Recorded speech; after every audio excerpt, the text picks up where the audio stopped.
ਭਾਜਪਾ ਉਸ ਨੂੰ ਮਾਤ ਪਾਉਂਦਾ ਹੈ। ਉਹ ਇਹ ਐਟੀਟਿਊਡ ਹੈ ਕਿ ਭਾਜਪਾ ਦੇ ਕੋਲੇ ਇੱਕ ਨਰਿੰਦਰ ਮੋਦੀ ਵਰਗਾ ਸਟਾਰ ਪ੍ਰਚਾਰਕ ਹੈ, ਪਰ ਫਿਰ ਵੀ ਉਹ ਛੋਟੀਆਂ-ਮੋਟੀਆਂ ਪਾਰਟੀਆਂ ਦੇ ਨਾਲ ਅਲਾਇੰਸ ਕਰਦੀ ਹੈ। ਸਤਿ ਸ਼੍ਰੀ ਅਕਾਲ, ਤੁਸੀਂ ਜੁੜੇ ਹੋਏ ਹੋ ਪੰਜਾਬੀ ਰੇਡੀਓ USA ਦੇ ਨਾਲ ਤੇ ਪ੍ਰੋਗਰਾਮ ਸਪੈਸ਼ਲ ਰਿਪੋਰਟ ਦੇ ਵਿੱਚ ਤੁਹਾਡਾ ਸਾਰਿਆਂ ਦਾ ਸਵਾਗਤ ਹੈ। ਅੱਜ ਦੀ ਇਸ ਰਿਪੋਰਟ ਦੇ ਵਿੱਚ ਗੱਲਬਾਤ ਕਰਾਂਗੇ ਜੋ 4-5 ਰਾਜਾਂ ਦੇ ਵਿੱਚ ਵਿਧਾਨ ਸਭਾ ਚੋਣਾਂ ਹੋਈਆਂ ਤੇ ਇਹਨਾਂ ਨਤੀਜਿਆਂ ਤੋਂ ਬਾਅਦ ਕੀ ਹਾਲਾਤ ਬਣੇ ਨੇ ਤੇ ਇਸ ਤੋਂ ਬਾਅਦ ਸਿਆਸੀ ਤੌਰ ਤੇ ਆਉਣ ਵਾਲੇ ਸਮੇਂ ਦੇ ਵਿੱਚ ਭਾਜਪਾ ਤੇ ਇੰਡੀਆ ਗੱਠਜੋੜ ਦੀ ਰਣਨੀਤੀ ਨੂੰ ਕਾਂਗਰਸ ਤੇ ਆਮ ਆਦਮੀ ਪਾਰਟੀ ਦੇ ਪਰਸਪੈਕਟਿਵ ਤੋਂ ਵੀ ਇਹਨਾਂ ਨਤੀਜਿਆਂ ਨੂੰ ਆਪਾਂ ਘੋਖਣ ਦੀ ਗੱਲ ਕਰਾਂਗੇ। ਸਭ ਤੋਂ ਪਹਿਲਾਂ ਤਾਂ ਐਗਜ਼ਿਟ ਪੋਲ ਦੀ ਗੱਲ ਕਰਾਂਗੇ। ਐਗਜ਼ਿਟ ਪੋਲ ਦੇ ਬਾਰੇ ਇੱਕ ਦਿਨ ਪ੍ਰੋਗਰਾਮ ਖਬਰ ਤੇ ਨਜ਼ਰ ਦੇ ਵਿੱਚ ਪਹਿਲਾਂ ਹੀ ਕਿਹਾ ਗਿਆ ਸੀਗਾ ਕਿ ਐਗਜ਼ਿਟ ਪੋਲ ਦੀ ਸਾਰਥਿਕਤਾ ਬਹੁਤੀ ਥਾਈਂ ਸਹੀ ਨਜ਼ਰ ਆਉਂਦੀ ਹੈ ਤੇ ਕਈ ਥਾਈਂ ਇਹਨਾਂ ਦੀ ਸਾਰਥਿਕਤਾ ਨਹੀਂ ਰਹਿੰਦੀ। ਬਹੁਤੇ ਥਾਈਂ ਐਗਜ਼ਿਟ ਪੋਲ ਜਿਹੜੇ ਨੇ ਉਹ ਮਾਤ ਖਾ ਜਾਂਦੇ ਨੇ। ਹਾਲਾਂਕਿ ਕਈ ਮਾਮਲਿਆਂ ਦੇ ਵਿੱਚ ਐਗਜ਼ਿਟ ਪੋਲ ਜਿਹੜਾ ਉਹ ਸਹੀ ਸਾਬਤ ਹੋਇਆ, ਪਰ ਫਿਰ ਵੀ ਐਗਜ਼ਿਟ ਪੋਲ ਦੀ ਸਾਰਥਿਕਤਾ, ਐਗਜ਼ਿਟ ਪੋਲ ਕਿੰਨਾ ਕੁ ਸਟੀਕ ਹੈ, ਇਹਦੇ ਬਾਰੇ ਭੰਬਲ ਭੂਸਾ, ਇਹਦੇ ਬਾਰੇ ਅਸਮੰਜਸ ਦੀ ਸਥਿਤੀ ਜਿਹੜੀ ਆ ਉਹ ਹਮੇਸ਼ਾ ਬਣੀ ਰਹਿੰਦੀ। ਜਿਹੜੇ ਸਿਆਸੀ ਮਾਹਰ ਨੇ ਉਹ ਕਦੇ ਵੀ ਐਗਜ਼ਿਟ ਪੋਲ ਨੂੰ ਲੈ ਕੇ ਕਿਸੇ ਵੀ ਥਿਊਰੀ ਨੂੰ ਨਹੀਂ ਸਿਰਜਦੇ, ਕਿਉਂਕਿ ਉਹਨਾਂ ਨੂੰ ਪਤਾ ਕਿ ਐਗਜ਼ਿਟ ਪੋਲ ਬਹੁਤ ਵਾਰ ਐਗਜ਼ਿਟ ਪੋਲ ਤੋਂ ਉਲਟ ਵੀ ਚੀਜ਼ਾਂ ਸਾਹਮਣੇ ਆਉਂਦੀਆਂ ਨੇ। ਤੇ ਇਹਨਾਂ 5 ਰਾਜਾਂ ਦੇ ਵਿੱਚ ਕਿਸ ਤਰੀਕੇ ਦੀ ਸਥਿਤੀ ਬਣੀ ਹੈ, ਜੋ ਤਸਵੀਰ ਬਣੀ ਹੈ, ਉਹਦੇ ਵਿੱਚ ਕਾਰਨ ਕੀ ਰਹੇ ਨੇ, ਆਮ ਆਦਮੀ ਪਾਰਟੀ ਦੀ ਸਥਿਤੀ ਕੀ ਹੈ, ਕਾਂਗਰਸ ਦੀ ਸਥਿਤੀ ਕੀ ਹੈ ਤੇ ਕਿਹੜੇ-ਕਿਹੜੇ ਰਾਜਾਂ ਦੇ ਵਿੱਚ ਕਾਂਗਰਸ ਦੀ ਸਰਕਾਰ ਜਾਂਦੀ ਰਹੀ ਤੇ ਉਹਦੇ ਵਿੱਚ ਵੱਡੇ ਕਾਰਨ ਕੀ ਰਹੇ। ਸਭ ਤੋਂ ਪਹਿਲਾਂ ਤਾਂ ਕਾਂਗਰਸ ਦੇ ਲੀਡਰਾਂ ਦੀ ਆਪਸੀ ਖਿੱਚੋਤਾਣ, ਫੁੱਟਬਾਜ਼ੀ, ਆਪਸੀ ਪਾੜਾ ਤੇ ਆਪਸੀ ਆਕੜ ਤੇ ਹਉਮੈ, ਇਹ ਵੱਡੇ ਕਾਰਨ ਰਹੇ ਨੇ ਇਹਨਾਂ ਰਾਜਾਂ ਦੇ ਵਿੱਚ ਵਿਧਾਨ ਸਭਾ ਚੋਣਾਂ ਦੇ ਵਿੱਚ। ਜਿਹੜੇ ਰਾਜਾਂ ਦੇ ਵਿੱਚ ਅੱਜ ਕਾਂਗਰਸ ਦੇ ਹੱਥੋਂ ਸੱਤਾ ਖਿਸਕੀ ਹੈ, ਤੁਹਾਨੂੰ ਹੈਰਾਨੀ ਹੋਊਗੀ ਕਿ ਇਹਨਾਂ 3 ਰਾਜਾਂ ਦੇ ਵਿੱਚ ਕਾਂਗਰਸ ਨੇ 2018 ਦੇ ਵਿੱਚ ਸਰਕਾਰ ਬਣਾਈ ਸੀਗੀ ਤੇ 2018 ਦੇ ਵਿੱਚ ਇਹਨਾਂ ਰਾਜਾਂ ਦੇ ਵਿੱਚ ਸਰਕਾਰ ਹੋਣ ਦੇ ਬਾਵਜੂਦ 2019 ਦੇ ਵਿੱਚ ਇਹਨਾਂ ਰਾਜਾਂ ਦੇ ਵਿੱਚੋਂ ਹੀ ਨਰਿੰਦਰ ਮੋਦੀ ਫਿਰ ਜਿੱਤ ਕੇ ਆਏ ਲੋਕ ਸਭਾ ਚੋਣਾਂ ਦੇ ਵਿੱਚ। ਤਾਂ ਇੱਥੋਂ ਤੁਸੀਂ ਅੰਦਾਜ਼ਾ ਲਾ ਸਕਦੇ ਹੋ ਕਿ ਕਾਂਗਰਸ ਦੀ ਸਰਕਾਰ ਦੇ ਤੌਰ ਤੇ ਜਿਹੜੀ ਪਕੜ ਹੈ ਸੱਤਾ ਦੇ ਉੱਤੇ ਉਹ ਕਿੰਨੀ ਕੁ ਹੈ ਕਿ ਵਿਧਾਨ ਸਭਾ ਚੋਣਾਂ ਦੇ ਵਿੱਚ ਬੇਸ਼ੱਕ ਉਹ ਜਿੱਤ ਜਾਂਦੇ ਨੇ ਕਈ ਥਾਈਂ, ਪਰ ਲੋਕ ਸਭਾ ਚੋਣਾਂ ਦੇ ਵਿੱਚ ਉਹਨਾਂ ਦਾ ਕ੍ਰਿਸ਼ਮਾ, ਉਹਨਾਂ ਦੀ ਸਿਆਸਤ, ਉਹਨਾਂ ਦੇ ਲੀਡਰਾਂ ਦਾ ਉਹ ਕ੍ਰਿਸ਼ਮਾ ਉਹ ਨਹੀਂ ਹੈ ਕਿ ਉਹ ਨਰਿੰਦਰ ਮੋਦੀ ਦੇ ਬਰਾਬਰ ਦਾ ਜਿਹੜਾ ਨੈਰੇਟਿਵ ਹੈ, ਬਿਰਤਾਂਤ ਆ, ਉਹ ਸਿਰ ਸਕਣ। ਇੱਥੋਂ ਤੱਕ ਕਿ ਇਹਨਾਂ ਦੇ ਵਿੱਚ ਤਾਂ ਇੰਨਾ ਕਿ ਵੀ ਜ਼ਰੂਰਤ ਨਹੀਂ ਹੈ ਕਿ ਉਹ ਜਿਹੜਾ ਘੜਿਆ ਬਿਰਤਾਂਤ ਆ ਉਹਨੂੰ ਤੋੜ ਹੀ ਸਕਣ। ਹੁਣ ਇੱਕ ਪਾਸੇ ਜਿੱਥੇ ਚਰਚਾ ਇਹ ਹੈ ਕਿ ਕੀ ਆਉਣ ਵਾਲੇ ਸਮੇਂ ਦੇ ਵਿੱਚ ਇੰਡੀਆ ਗੱਠਜੋੜ ਦਾ ਕੋਈ ਲੀਡਰ ਅਜਿਹਾ ਹੋਵੇਗਾ ਜਿਹੜਾ ਨਰਿੰਦਰ ਮੋਦੀ ਨੂੰ ਟੱਕਰ ਦੇ ਸਕੇਗਾ, ਕੋਈ ਐਸਾ ਬਿਰਤਾਂਤ ਹੋਏਗਾ ਜਿਹੜਾ ਇਹ ਭਾਜਪਾ ਦੇ ਬਿਰਤਾਂਤ ਨੂੰ ਤੋੜ ਸਕੇਗਾ। ਜਿਸ ਦੇਸ਼ ਦੇ ਵਿੱਚ ਲੋਕ ਸਭਾ ਚੱਲ ਰਹੀ ਹੋਵੇ ਤੇ ਉਸ ਲੋਕ ਸਭਾ ਦੇ ਵਿੱਚ ਮੋਦੀ ਦੇ ਨਾਅਰੇ ਲੱਗ ਰਹੇ ਹੋਣ ਚੋਣਾਂ ਤੋਂ ਬਾਅਦ ਤੇ ਅਗਲੀ ਸਰਕਾਰ ਤੱਕ ਦੇ ਦਾਅਵੇ ਕੀਤੇ ਜਾ ਰਹੇ ਹੋਣ ਕਿ ਅਗਲੀ ਸਰਕਾਰ ਵੀ ਮੋਦੀ ਦੀ ਹੋਊਗੀ, ਤਾਂ ਤੁਸੀਂ ਇਸ ਗੱਲ ਦੇ ਅੰਦਾਜ਼ੇ ਤੇ ਪਹੁੰਚ ਸਕਦੇ ਆ ਕਿ ਉਸ ਪਾਰਟੀ ਦਾ ਉੱਥੋਂ ਦੇ ਮੀਡੀਆ, ਮਸ਼ੀਨਰੀ, ਮਸਲ ਪਾਵਰ ਦੇ ਉੱਤੇ ਕਿੰਨਾ ਕੰਟਰੋਲ ਹੈ ਤੇ ਕਿੰਨਾ ਕੌਨਫੀਡੈਂਸ ਆ ਉਹਨਾਂ ਨੂੰ ਆਪਣੇ ਆਪ ਦੇ ਵਿੱਚ ਕਿ ਅਸੀਂ ਜਿੱਤਾਂਗੇ। 3-4 ਰਾਜਾਂ ਦੇ ਵਿੱਚ ਜਿੱਥੇ ਸੱਤਾ ਖਿਸਕੀ ਹੈ, ਇਹਨਾਂ ਰਾਜਾਂ ਦੇ ਵਿੱਚ ਹੁਣ ਜੇਕਰ ਇਹਨਾਂ ਰਾਜਾਂ ਦੇ ਸੱਤਾ ਖਿਸਕਣ ਤੋਂ ਬਾਅਦ ਜੇਕਰ ਤੁਸੀਂ ਭਾਰਤ ਦੇ ਨਕਸ਼ੇ 'ਤੇ ਨਜ਼ਰ ਮਾਰੋਗੇ ਤਾਂ ਤੁਹਾਨੂੰ ਰਾਜਸਥਾਨ ਤੋਂ ਲੈ ਕੇ ਤੇ ਤਕਰੀਬਨ ਜਿਹੜਾ ਦੂਜੇ ਸੂਬੇ ਨੇ, ਜੇ ਆਪਾਂ ਗੱਲ ਕਰੀਏ ਉੱਤਰਾਖੰਡ ਦੀ, ਹਰਿਆਣੇ ਤੱਕ, ਉੱਤਰ ਪ੍ਰਦੇਸ਼ ਦੇ ਵਿੱਚ, ਗੁਜਰਾਤ ਦੇ ਵਿੱਚ, ਗੋਆ ਦੇ ਵਿੱਚ, ਅਸਾਮ ਦੇ ਵਿੱਚ, ਤ੍ਰਿਪੁਰਾ ਦੇ ਵਿੱਚ, ਮਣੀਪੁਰ ਦੇ ਵਿੱਚ, ਅਰੁਣਾਚਲ ਪ੍ਰਦੇਸ਼ ਦੇ ਵਿੱਚ, ਇਹ ਸਾਰੇ ਰਾਜ ਉਹ ਨੇ। ਮੱਧ ਪ੍ਰਦੇਸ਼ ਦੀ ਜੇ ਗੱਲ ਕਰੀਏ, ਰਾਜਸਥਾਨ ਦੀ ਜੇ ਗੱਲ ਕਰੀਏ, ਛੱਤੀਸਗੜ੍ਹ ਦੀ ਜੇ ਗੱਲ ਕਰੀਏ ਕਿ ਹਿੰਦੀ ਹਾਰਟਲੈਂਡ ਜਿਹੜੀ ਪੂਰੀ ਦੀ ਪੂਰੀ ਕੋਰ ਹਿੰਦੀ ਹਾਰਟਲੈਂਡ ਆ, ਇੱਥੇ ਭਾਜਪਾ ਦਾ ਪਰਚਮ ਤੁਹਾਨੂੰ ਲਹਿਰਾਉਂਦਾ ਨਜ਼ਰ ਆਊਗਾ ਜੇਕਰ ਤੁਸੀਂ ਭਾਰਤ ਦੇ ਨਕਸ਼ੇ ਉੱਤੇ ਦੇਖੋਗੇ ਕਿ ਕਿਵੇਂ ਗੁਜਰਾਤ, ਰਾਜਸਥਾਨ ਤੋਂ ਲੈ ਕੇ ਗੁਜਰਾਤ, ਮਹਾਰਾਸ਼ਟਰ, ਔਰ ਇਹ ਤਾਂ ਉਹ ਸੂਬੇ ਨੇ ਜਿੱਥੇ ਭਾਜਪਾ ਜਿਹੜੀ ਉਹ ਪੂਰੀ ਦੀ ਪੂਰੀ ਆਪਣੇ ਆਪ ਸੱਤਾ ਦੇ ਵਿੱਚ ਆ ਔਰ ਆਪਣੇ ਆਪ ਦਮਖਮ ਤੇ ਸੱਤਾ ਦੇ ਵਿੱਚ ਆ। ਮਹਾਰਾਸ਼ਟਰ, ਮੇਘਾਲਿਆ, ਨਾਗਾਲੈਂਡ, ਸਿੱਕਮ, ਪੁਡੂਚੇਰੀ ਦੇ ਵਿੱਚ ਉਹ ਗੱਠਜੋੜ ਦਾ ਹਿੱਸਾ ਹੈ। 5 ਸੂਬੇ ਅਜਿਹੇ ਨੇ, ਮਹਾਰਾਸ਼ਟਰ, ਮੇਘਾਲਿਆ, ਨਾਗਾਲੈਂਡ, ਸਿੱਕਮ ਤੇ ਪੁਡੂਚੇਰੀ, ਜਿੱਥੇ ਉਹ ਸੱਤਾ ਦੇ ਵਿੱਚ ਭਾਈਵਾਲ ਨੇ, ਹੈਗੇ ਨੇ ਸੱਤਾ ਦੇ ਵਿੱਚ, ਮਤਲਬ ਕਿ ਉਹ ਆਪੋਜੀਸ਼ਨ ਦੇ ਵਿੱਚ ਹੈ ਨਹੀਂ ਗੇ। 12 ਸਟੇਟਾਂ ਹਿੰਦੀ ਹਾਰਟਲੈਂਡ ਦੀਆਂ ਅਜਿਹੀਆਂ ਨੇ ਜਿੱਥੇ ਉਹ ਪੂਰੀ ਤਰ੍ਹਾਂ ਦੇ ਨਾਲ ਸੱਤਾ ਦੇ ਵਿੱਚ ਨੇ ਤੇ ਉਹ ਸੀਟਾਂ ਨੇ ਜਿੱਥੇ ਕਦੇ ਕਾਂਗਰਸ 2018 ਦੇ ਵਿੱਚ ਜਿੱਤੀ ਹੈ, ਪਰ ਬਾਵਜੂਦ ਇਸ ਦੇ 2019 ਦੇ ਵਿੱਚ ਨਰਿੰਦਰ ਮੋਦੀ ਇਹਨਾਂ ਸਟੇਟਾਂ ਦੇ ਵਿੱਚੋਂ ਫਿਰ ਜਿੱਤ ਜਾਂਦੇ ਨੇ ਤੇ ਇਸ ਵਾਰ ਤਾਂ ਫਿਰ ਉਹ ਇਹਨਾਂ ਸੂਬਿਆਂ ਦੇ ਵਿੱਚ ਨੇ। ਇਹਨਾਂ ਸਾਰੀਆਂ ਸਟੇਟਾਂ ਦੀਆਂ ਜੇ ਲੋਕ ਸਭਾ ਸੀਟਾਂ ਰਲਾ ਲਈਏ ਤਾਂ ਇੱਥੋਂ ਭਾਜਪਾ ਨੂੰ ਰੋਕਣਾ ਕੋਈ ਦੂਜੀਆਂ ਪਾਰਟੀਆਂ ਦੇ ਲਈ ਕੋਈ ਆਸਾਨ ਕੰਮ ਨਹੀਂ ਹੈ। ਕਾਂਗਰਸ ਦੀ ਗੱਲ ਕਰਾਂਗੇ, ਪਹਿਲਾਂ ਛੱਤੀਸਗੜ੍ਹ ਤੋਂ ਸ਼ੁਰੂਆਤ ਕਰ ਲੈਂਦੇ ਆਪਾਂ। ਛੱਤੀਸਗੜ੍ਹ ਦੇ ਵਿੱਚ ਭੁਪੇਸ਼ ਬਘੇਲ ਹੁੰਦੇ ਸੀ ਕਾਂਗਰਸ ਦੇ ਮੁੱਖ ਮੰਤਰੀ ਤੇ ਸਿੰਘ ਦਿਓ ਦੇ ਬਾਰੇ ਕਿਹਾ ਜਾਂਦਾ ਸੀਗਾ ਕਿ ਜਦੋਂ ਕਾਂਗਰਸ ਦੀ ਸਰਕਾਰ ਬਣੀ ਤੇ ਇਹਨਾਂ ਨੂੰ ਕਿਹਾ ਗਿਆ ਕਿ 2.5 ਸਾਲ ਦਾ ਕਾਰਜਕਾਲ ਦਿੱਤਾ ਜਾਊਗਾ ਤੁਹਾਨੂੰ, ਪਰ ਭੁਪੇਸ਼ ਬਘੇਲ ਕਿਉਂਕਿ ਕੇਂਦਰੀ ਹਾਈ ਕਮਾਂਡ ਦੇ ਨੇੜੇ ਸੀ, ਜਿਸ ਤਰੀਕੇ ਦਾ ਆਪਾਂ ਦੂਜੀਆਂ ਪਾਰਟੀਆਂ ਦੇ ਵਿੱਚ ਵੀ ਵੇਖਦੇ ਆ ਕਲਚਰ ਕਿ ਜਿਹੜਾ ਜ਼ਿਆਦਾ ਨੇੜੇ ਆ, ਜਿਹੜਾ ਜ਼ਿਆਦਾ ਕਲੋਜ਼ ਆ, ਉਹਨੂੰ ਫਿਰ ਮੌਕੇ ਦਿੱਤੇ ਜਾਂਦੇ ਆ। ਤੇ ਇਸ ਤਰ੍ਹਾਂ ਭੁਪੇਸ਼ ਬਘੇਲ ਨੂੰ ਵੀ ਲਾਹਾ ਮਿਲਿਆ ਕਾਂਗਰਸ ਦੀ ਦਿੱਲੀ ਹਾਈ ਕਮਾਂਡ ਦੇ ਨੇੜੇ ਹੋਣ ਦਾ। ਤੇ ਦੂਜਾ ਇਹ ਕਾਰਨ ਰਿਹਾ ਕਿ ਭੁਪੇਸ਼ ਬਘੇਲ ਜਦੋਂ ਕਰੋਨਾ ਵੇਲੇ ਮੁੱਖ ਪ੍ਰਧਾਨ ਮੰਤਰੀ ਮੀਟਿੰਗਾਂ ਕਰਦੇ ਸੀਗੇ ਤੇ ਉਹ ਸਿਰਫ ਵਨ ਵੇ ਕਮਿਊਨੀਕੇਸ਼ਨ ਹੁੰਦਾ ਸੀਗਾ ਕਿ ਪ੍ਰਧਾਨ ਮੰਤਰੀ ਆਪਣੀ ਗੱਲ ਕਹਿ ਦਿੰਦੇ ਸੀ, ਮੁੱਖ ਮੰਤਰੀਆਂ ਦੀ ਕਦੇ ਪਰਵਾਹ ਨਹੀਂ ਸੀ ਕਰਦੇ ਕਿ ਉਹ ਕੀ ਕਹਿ ਰਹੇ ਨੇ। ਭੁਪੇਸ਼ ਬਘੇਲ ਉਹਨਾਂ ਮੁੱਖ ਮੰਤਰੀਆਂ ਤੇ ਮਮਤਾ ਬੈਨਰਜੀ ਉਹਨਾਂ ਮੁੱਖ ਮੰਤਰੀਆਂ ਦੇ ਵਿੱਚੋਂ ਇੱਕ ਸੀ ਜਿਹੜੇ ਆਪਣੀ ਗੱਲ ਰੱਖਦੇ ਸੀ, ਚਾਹੇ ਉਹ ਬਾਹਰ ਆ ਕੇ ਰੱਖਦੇ ਸੀ। ਉਹਨਾਂ ਨੇ ਖੁੱਲ੍ਹੇ ਤੌਰ ਤੇ ਕਿਹਾ ਸੀਗਾ ਕਿ ਪ੍ਰਧਾਨ ਮੰਤਰੀ ਸਾਡੀ ਗੱਲ ਨਹੀਂ ਸੁਣਦੇ। ਦੂਜੀ ਗੱਲ, ਭੁਪੇਸ਼ ਬਘੇਲ ਦੇ ਕਾਰਜਕਾਲ ਦੇ ਵਿੱਚ ਪਿਛਲੇ ਦਿਨੀ ਹੋਇਆ ਇੱਕ ਮਹਾਦੇਵ ਐਪ ਦਾ ਕੋਈ ਘੁਟਾਲਾ ਹੋਇਆ ਜਾਂ ਕਹਿ ਲਓ ਕੋਈ ਸਕੈਮ ਨਜ਼ਰ ਆਇਆ। ਨਰਿੰਦਰ ਮੋਦੀ ਨੇ ਉਸੇ ਗੱਲ ਨੂੰ ਫੜ ਲਿਆ ਉੱਥੇ ਜਾ ਕੇ ਤੇ ਇਹ ਕਿਹਾ ਕਿ ਭੁਪੇਸ਼ ਬਘੇਲ ਨੇ ਤਾਂ ਸ਼ੰਕਰ ਮਹਾਦੇਵ ਕਹਿ ਲਓ ਜਾਂ ਮਹਾਦੇਵ ਕਹਿ ਲਓ ਜਾਂ ਸ਼ਿਵ ਜੀ ਕਹਿ ਲਓ, ਜੋ ਹਿੰਦੂ ਦੇਵਤਾ ਨੇ, ਉਹਨਾਂ ਨੂੰ ਵੀ ਨਹੀਂ ਬਖਸ਼ਿਆ।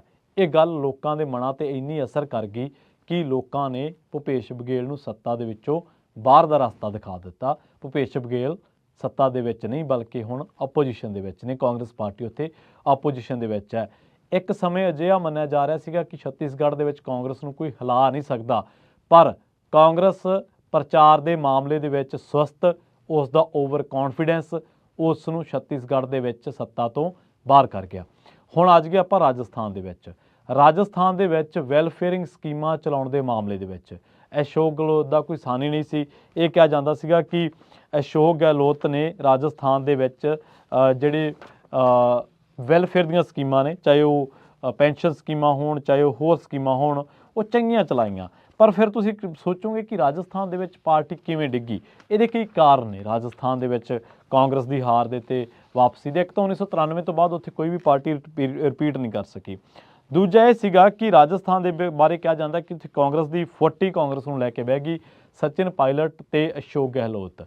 ਇੱਕ ਸਮਾਂ ਅਜਿਹਾ ਸੀਗਾ ਜਦੋਂ ਅਸ਼ੋਕ ਗਹਿਲੋਤ ਨੂੰ ਦਿੱਲੀ ਦੇ ਵਿੱਚ ਸੱਦਿਆ ਜਾ ਰਿਹਾ ਸੀ ਪਾਰਟੀ ਪ੍ਰਧਾਨ ਦੇ ਵਜੋਂ, ਤੇ ਉੱਥੇ ਜਦੋਂ ਅਸ਼ੋਕ ਗਹਿਲੋਤ ਬਾਰੇ ਇਹ ਚਰਚਾ ਛਿੜੀ ਤਾਂ ਉਹਦੇ ਨਾਲ ਹੀ ਇਹ ਚਰਚਾ ਛਿੜ ਗਈ ਕਿ ਸ਼ਾਇਦ ਕਾਂਗਰਸ ਦੇ ਕਈ ਲੀਡਰ ਹੁਣ ਸਚਿਨ ਪਾਇਲਟ ਦੇ ਸੰਪਰਕ ਦੇ ਵਿੱਚ ਨੇ ਤੇ ਜੇਕਰ ਅਸ਼ੋਕ ਗਹਿਲੋਤ ਪ੍ਰਧਾਨ ਬਣਦੇ ਨੇ ਤਾਂ ਉਹ ਸਚਿਨ ਪਾਇਲਟ ਵੱਲੋਂ ਜਾਂ ਸਚਿਨ ਪਾਇਲਟ ਵੱਲੋਂ ਸੱਤਾ ਹਥਿਆਏ ਜਾਣ ਦੀ ਸਥਿਤੀ ਦਾ ਸਾਹਮਣਾ ਵੀ ਕਰ ਸਕਦੇ ਨੇ, ਯਾਨੀ ਕਿ ਸਚਿਨ ਪਾਇਲਟ ਮੁੱਖ ਮੰਤਰੀ ਬਣ ਸਕਦੇ ਨੇ। ਵੈਲਫੇਅਰ ਦੇ ਵਿੱਚ ਚਲਾਈਆਂ ਸਕੀਮਾਂ ਤੇ ਹੋਰ ਬੜੇ ਚੰਗੇ ਕੀਤੇ ਕੰਮ ਵੀ ਅਸ਼ੋਕ ਗਹਿਲੋਤ ਦੀ ਸੱਤਾ ਨੂੰ ਬਚਾ ਨਾ ਸਕੇ ਤੇ ਆਪਸੀ ਫੁੱਟ ਇਹਨਾਂ ਦੀ ਉੱਥੇ ਸਭ ਤੋਂ ਵੱਡੀ ਹਾਰ ਦਾ ਕਾਰਨ ਬਣੀ। ਐਗਜ਼ਿਟ ਪੋਲ ਉੱਥੇ ਵੀ ਗਲਤ ਸਾਬਿਤ ਹੋ ਗਿਆ। ਮੱਧ ਪ੍ਰਦੇਸ਼ ਦੇ ਵਿੱਚ ਕਾਂਗਰਸ ਦੀ ਸਭ ਤੋਂ ਵੱਡੀ ਗਲਤੀ ਕਮਲਨਾਥ ਨੂੰ ਅੱਗੇ ਕਰਨਾ ਤੇ ਕਮਲਨਾਥ ਨੂੰ ਹੀ ਹੌਲੀ ਸੌਲੀ ਬਣਾਉਣਾ ਸੀਗਾ। ਇੱਕ ਪਾਸੇ ਭਾਜਪਾ ਦਾ ਪੂਰਾ ਪ੍ਰਚਾਰ ਤੰਤਰ ਲੱਗਿਆ ਹੋਇਆ ਸੀ, ਉਹਦੇ ਵਿੱਚ ਕੇਂਦਰੀ ਮੰਤਰੀ, ਉਹਦੇ 'ਚ ਅਮਿਤ ਸ਼ਾਹ, ਉਹਦੇ 'ਚ ਨਰਿੰਦਰ ਮੋਦੀ, ਮਸ਼ੀਨਰੀ, ਹੋਰ ਸਾਰਾ ਕੁਛ। ਤੇ ਇੱਕ ਪਾਸੇ ਕਮਲਨਾਥ ਨੂੰ ਹੌਲੀ ਸੌਲੀ ਬਣਾ ਦਿੱਤਾ ਗਿਆ ਕਿ ਤੂੰ ਸਾਂਭ। ਕਮਲਨਾਥ ਬਾਰੇ ਇਹ ਕਿਹਾ ਜਾਂਦਾ ਹੈ, ਕਮਲਨਾਥ ਉਹ ਹੈ ਜਿਹਦਾ ਸਿੱਖ ਕਤਲੇਆਮ ਦੇ ਕਈ ਮਾਮਲਿਆਂ 'ਚ ਨਾਮ ਬੋਲਦਾ। ਹਾਲਾਂਕਿ ਉਹ ਦੋਸ਼ੀ ਨਹੀਂ ਸਾਬਤ ਹੋਏ ਪਰ ਉਹਨਾਂ 'ਤੇ ਦੋਸ਼ ਲੱਗਦੇ ਜ਼ਰੂਰ ਰਹੇ ਨੇ। ਖੈਰ, ਕਮਲਨਾਥ ਬਾਰੇ ਇਹ ਕਿਹਾ ਜਾਂਦਾ ਕਿ ਉਹਨਾਂ ਦਾ ਓਵਰ ਕੌਨਫੀਡੈਂਸ ਜਿਵੇਂ ਭੁਪੇਸ਼ ਬਘੇਲ ਦਾ ਸੀ ਤੇ ਦੂਜਿਆਂ ਨੂੰ ਨਾਲ ਲੈ ਕੇ ਨਾ ਚੱਲਣ ਦੀ ਜਿਹੜੀ ਆਪਸੀ ਇੱਕ ਆਕੜ ਵਾਲੀ ਜਿਹੜੀ ਹਉਮੈ ਵਾਲੀ ਪ੍ਰਵਿਰਤੀ ਹੈ, ਉਹ ਬਹੁਤ ਵੱਡਾ ਕਾਰਨ ਬਣੀ। ਤੇ ਤੀਜਾ ਕਾਰਨ ਸਭ ਤੋਂ ਵੱਡਾ ਬਣੀ ਕਿ ਉੱਥੇ ਕਾਂਗਰਸ 2018 ਦੇ ਵਿੱਚ ਜਿੱਤੀ ਸੀ, ਪਰ ਉੱਥੇ ਕਿਉਂਕਿ ਸਿੰਧੀਆ ਜਿਹੜਾ ਧੜਾ ਸੀਗਾ ਉਹ ਬਗਾਵਤ ਕਰ ਗਿਆ। ਬਾਅਦ ਦੇ ਵਿੱਚ ਕਾਂਗਰਸ ਦੀ ਸਰਕਾਰ ਟੁੱਟੀ, ਬਹੁਮਤ ਨਾ ਰਿਹਾ ਤੇ ਸਰਕਾਰ ਬਣਾਈ ਬੀਜੇਪੀ ਨੇ। ਇਸ ਵਾਰ ਲਗਾਤਾਰ 5ਵੀਂ ਵਾਰ ਉੱਥੇ ਬੀਜੇਪੀ ਦੀ ਜਿੱਤ ਹੋਈ ਹੈ ਤੇ ਕਈ ਲੋਕ ਕਹਿੰਦੇ ਨੇ ਕਿ ਐਂਟੀ ਇਨਕੰਬੈਂਸੀ ਮਾਰ ਜਾਂਦੀ ਹੈ। ਬਾਕੀ ਮੱਧ ਪ੍ਰਦੇਸ਼ ਦੇ ਵਿੱਚ ਕੋਈ ਐਂਟੀ ਇਨਕੰਬੈਂਸੀ ਨਹੀਂ ਕਿ ਉੱਥੇ 5ਵੀਂ ਵਾਰ ਭਾਜਪਾ ਆਈ ਹੈ, ਕਿ ਗੁਜਰਾਤ ਦੇ ਵਿੱਚ ਕੋਈ ਐਂਟੀ ਇਨਕੰਬੈਂਸੀ ਨਹੀਂ। ਇਹ ਐਂਟੀ ਇਨਕੰਬੈਂਸੀ ਕਾਂਗਰਸ ਨੂੰ ਹੀ ਕਿਉਂ ਖਾਂਦੀ ਹੈ, ਇੱਕ ਵੱਡਾ ਸਵਾਲ ਔਰ ਕਾਂਗਰਸ ਦੇ ਲਈ ਹੋਣਾ ਚਾਹੀਦਾ ਸਵਾਲ, ਆਪਣੇ ਲਈ ਨਹੀਂ ਹੈ। ਆਪਾਂ ਸਿਰਫ ਵਿਸ਼ਲੇਸ਼ਣ ਕਰ ਸਕਦੇ ਹਾਂ। ਉਸ ਤੋਂ ਵੀ ਅਗਲੀ ਗੱਲ, ਜੇਕਰ ਤੁਸੀਂ ਕਰੋਗੇ ਰਾਜਸਥਾਨ ਤੇ ਮੱਧ ਪ੍ਰਦੇਸ਼ ਦੇ ਬਾਰੇ ਤੇ ਛੱਤੀਸਗੜ੍ਹ ਦੇ ਬਾਰੇ, ਤਾਂ ਇਹਨਾਂ ਮਾਮਲਿਆਂ ਦੇ ਵਿੱਚ ਭਾਜਪਾ ਨੇ ਪ੍ਰਚਾਰ ਕਿਤੇ ਜ਼ਿਆਦਾ ਕੀਤਾ। ਭਾਜਪਾ ਨੇ ਪ੍ਰਚਾਰ ਦਾ ਕੋਈ ਵੀ ਮੌਕਾ ਖੁੰਝਣ ਨਹੀਂ ਦਿੱਤਾ। ਜਿੱਥੇ ਕਾਂਗਰਸ ਨੂੰ ਆਪਦੀ ਹਉਮੈ, ਆਕੜ, ਫੁੱਟਬਾਜ਼ੀ ਲੈ ਕੇ ਬਹਿ ਗਈ, ਉੱਥੇ ਭਾਜਪਾ ਨੇ ਪ੍ਰਚਾਰ ਦਾ ਕੋਈ ਵੀ ਮੌਕਾ ਖੁੰਝਣ ਨਹੀਂ ਦਿੱਤਾ।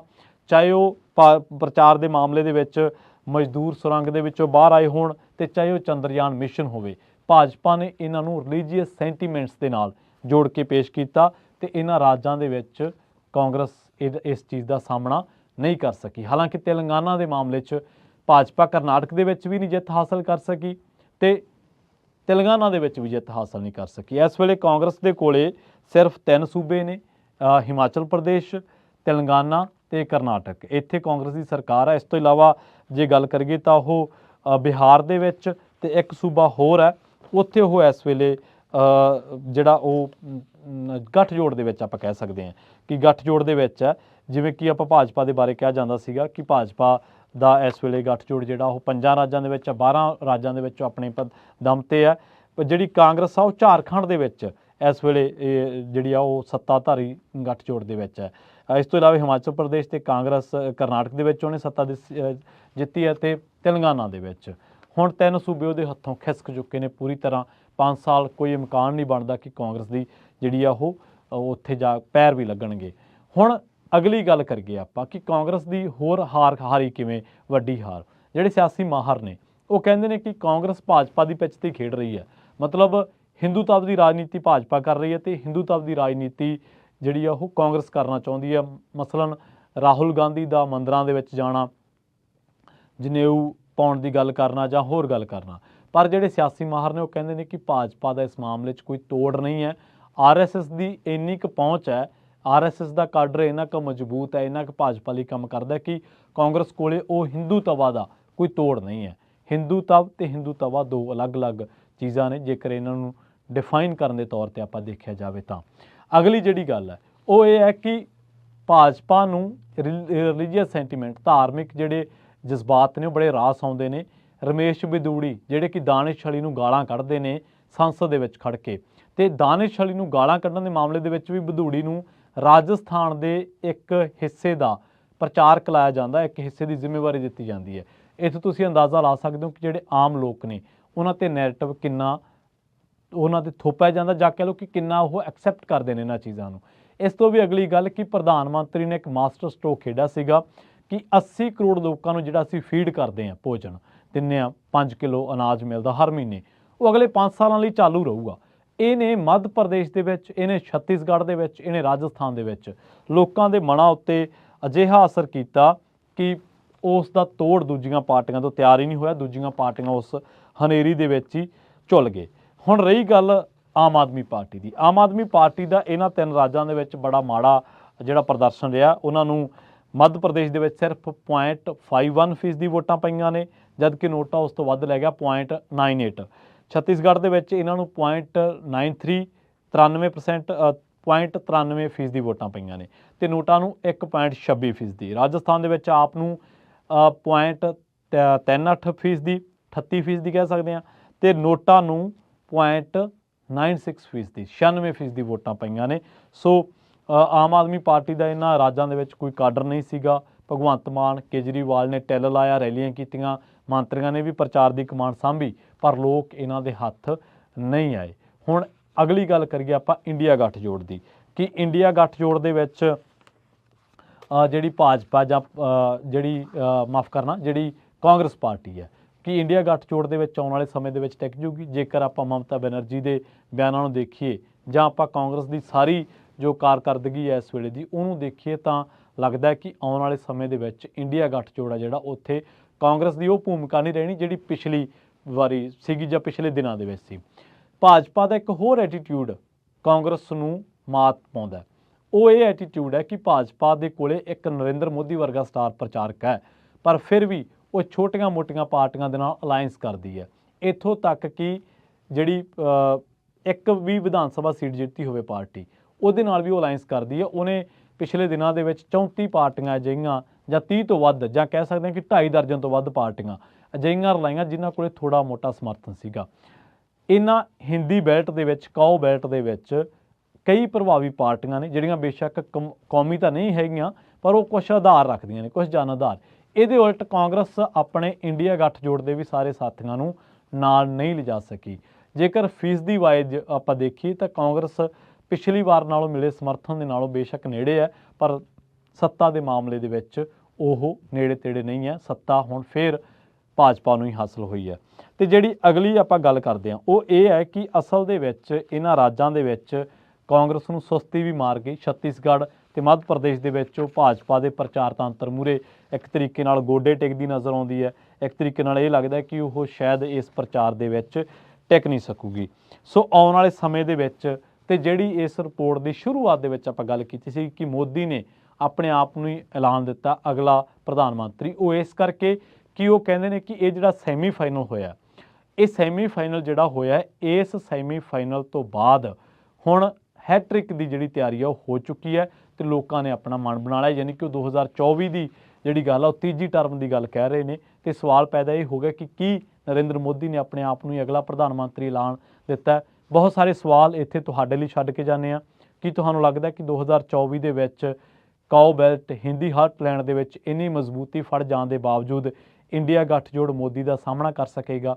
ਕੀ ਤੁਹਾਨੂੰ ਲੱਗਦਾ ਹੈ ਕਿ ਆਉਣ ਵਾਲੇ ਸਮੇਂ ਦੇ ਵਿੱਚ ਕਾਂਗਰਸ ਜਾਂ ਉਹਦੀਆਂ ਸਹਿਯੋਗੀ ਪਾਰਟੀਆਂ ਮੋਦੀ ਦੇ ਇਸ ਪ੍ਰਚਾਰ ਤੰਤਰ ਦਾ ਕੋਈ ਤੋੜ ਲੱਭ ਸਕਣਗੀਆਂ? ਜੋ 2024 ਦੇ ਇਸ ਮਾਮਲੇ ਦੇ ਵਿੱਚ ਕਾਂਗਰਸ ਜਾਂ ਹੋਰ ਸਿਆਸੀ ਪਾਰਟੀਆਂ ਦਾ ਗ੍ਰਾਫ ਤੁਸੀਂ ਕਿੱਥੇ ਦੇਖਦੇ ਆ? ਹਾਲਾਂਕਿ ਭਾਜਪਾ ਨੇ ਕਰਨਾਟਕਾ ਦੇ ਵਿੱਚ ਵੀ ਉਹਦੇ ਹੱਥ ਸੱਤਾ ਨਹੀਂ ਲੱਗੀ, ਤੇਲੰਗਾਨਾ ਦੇ ਵਿੱਚ ਵੀ ਨਹੀਂ ਲੱਗੀ, ਪਰ ਜੋ ਹਿੰਦੀ ਬੈਲਟ ਹੈ, ਜਿਹੜੇ ਰਾਜਾਂ ਦਾ ਮੈਂ ਜ਼ਿਕਰ ਕੀਤਾ, ਉੱਥੇ ਉਹਨਾਂ ਨੂੰ ਪੂਰਾ ਵੋਟਰ ਦੀ ਜਿਹੜੀ ਨਬਜ਼ ਹੈ ਉਹਨਾਂ ਨੇ ਫੜੀ ਹੋਈ ਹੈ ਕਿ ਵੋਟਰ ਕਿਹੜੀਆਂ ਗੱਲਾਂ ਤੇ ਵੋਟ ਕਰਦਾ ਹੈ। ਤੇ ਆਉਣ ਵਾਲੇ ਸਮੇਂ ਦੇ ਬਾਰੇ ਇਹ ਕਿਹਾ ਜਾ ਰਿਹਾ ਕਿ 2024 ਦੇ ਵਿੱਚ ਜਦੋਂ ਰਾਮ ਮੰਦਰ, ਸ਼੍ਰੀ ਰਾਮ ਮੰਦਰ ਦਾ ਉਦਘਾਟਨ ਹੋਇਆ ਤਾਂ ਸ਼ਾਇਦ ਦੂਜੀਆਂ ਪਾਰਟੀਆਂ ਇਸ ਬਿਰਤਾਂਤ ਦੇ ਮੂਹਰੇ ਟਿਕ ਨਹੀਂ ਸਕਣਗੀਆਂ। ਕੀ ਕਹਿ ਸਕਦੇ ਹਾਂ ਕਿ 2024 ਦੇ ਲਈ ਹੈਟ੍ਰਿਕ ਦਾ ਜਿਹੜਾ ਨਰਿੰਦਰ ਮੋਦੀ ਦਾ ਰਾਹ ਹੈ ਉਹ ਪੱਧਰਾ ਹੋ ਗਿਆ। ਬਹੁਤ ਬਹੁਤ ਧੰਨਵਾਦ। ਜਲਦ